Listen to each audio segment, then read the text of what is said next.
Shalom, shalom, shalom. Selamat pagi dan selamat menikmati satu hari baru lagi buat kita di akhir pekan minggu ini, Sabtu tanggal 19 November tahun 2021. Terpujilah Tuhan kita yang hidup, karena dalam anugerahnya Dia telah memberkati tidur malam kita dan membangunkan kita di hari yang luar biasa ini. Baiklah, seperti biasa sebelum kita lebih jauh melakukan semua kegiatan di akhir pekan ini, marilah kita sama-sama kembali merenungkan firman Tuhan yang akan menjadi pedoman dalam menjalani hari ini. Perenungan kita hari ini akan tetap kita ambil dari pembacaan Alkitab 25 hari bersama kitab 2 Raja-Raja. Dan hari ini kita telah berada di hari yang keempat, maka kita akan membaca kitab 2 Raja-Raja, pasal yang keempat ayat pertama sampai dengan ayat yang ke-44. Judul perenungan kita hari ini, Tuhan tempat sandaran ajaib. Dan sebagai pengantar renungan ini, saya akan coba bacakan untuk kita ayatnya yang ke-8 dengan judul perikop, Perempuan Sunem dengan anaknya. Pada suatu hari, Elisa pergi ke Sunem. Di sana tinggal seorang perempuan kaya yang mengundang dia makan. Dan seberapa kali ia dalam perjalanan, singgahlah ia ke sana untuk makan. Apa artinya sandaran? Dalam Kamus Besar Bahasa Indonesia, sandaran memiliki 3 arti, yakni sebagai tempat untuk bersandar, sebagai alat untuk menyandarkan, dan sebagai tumpuan hidup atau harapan. Banyak orang yang menyandarkan hidupnya pada uang, pada karir, pada kepintaran, dan pada prestasi dan lain sebagainya. Namun di antara semuanya itu, tahukah saudara bahwa hanya Allah saja yang dapat dijadikan sandaran hidup yang kuat dan kokoh serta abadi. Amin. Dalam hidup Elisa, wanita Sunem menempati posisi penting dalam pelayanannya. Segala kebutuhan makanan, minum, dan tempat tinggal disediakan oleh wanita tersebut. Terlihat jelas bahwa wanita Sunem ini mengetahui identitas kenabian dan kebiasaan membaca dari Elisa. Itu sebabnya di dalam ayat 10 dikatakan bahwa wanita ini menyediakan peralatan baca dan tulis di kamar Elisa. Sebenarnya bukan karena perbuatan wanita itu yang membuat Elisa peduli. Lebih daripada itu adalah ketulusannya dalam memberikan tumpangan tanpa pamrih, dan halus budi pekertinya menghormati Elisa sebagai nabi Allah. Benarlah, ketika kita menghormati nabi Allah atau hamba Allah, di sana berkat Tuhan akan mengalir.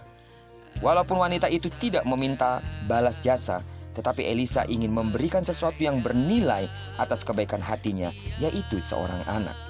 Awalnya, hadiah seorang anak dari Nabi Elisa membuat kebahagiaan keluarga ini menjadi sempurna. Namun kebahagiaan itu tidak berlangsung lama, sebab anak itu meninggal karena penyakit misterius. Fakta ini menghancurkan seluruh kebahagiaan dan harapan keluarga ini. Dan dalam kondisi yang pahit serta getir, wanita Sunem ini tidak kehilangan iman kepada Allah. Itu sebabnya dengan segera ia ke Gunung Karmel mencari Elisa, sebab ia percaya bahwa Allah Elisa mampu menghidupkan kembali anaknya. Keyakinan yang besar terhadap Allah Elisa membuat wanita ini tidak mau bangkit berdiri apabila Elisa tidak mau ke rumahnya. Sebab wanita itu tahu, bukan tongkat Elisa yang berkuasa, melainkan roh Allah yang ada pada Elisa. Ternyata benar apa yang diyakini wanita tersebut. Kehadiran Allah melalui diri Elisa membuat harapan yang lenyap menjadi bersinar kembali. Perenungan kita hari ini mengingatkan kita satu hal yang penting dalam hidup kita sebagai orang-orang yang beriman dan percaya kepada Allah.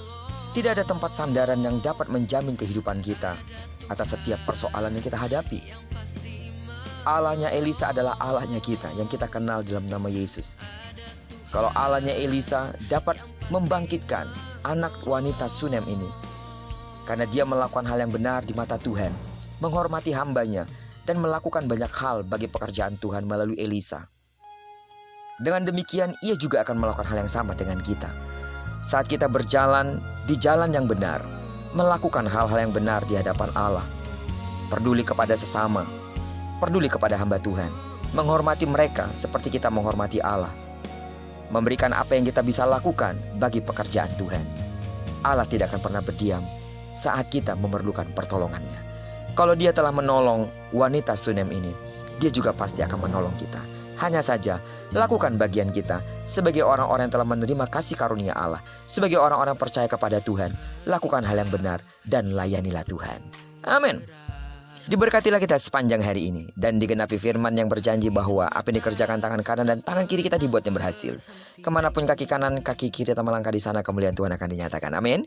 Diberkatilah kita bersama dengan orang-orang yang kita kasih serta bersama dengan orang-orang yang kita cintai dimanapun mereka berada. Doaku bagi sedang jemaat Tuhan yang masih sakit dalam nama Tuhan Yesus, disembuhkanlah engkau sesuai dengan ukuran imanmu. Bagi saudara yang memiliki pergumulan-pergumulan berat, ingatlah wanita Shunem ini mendapatkan pertolongan, maka Anda juga pasti mendapatkan pertolongan yang ajaib dari Tuhan. Terpujilah nama Tuhan. Shalom.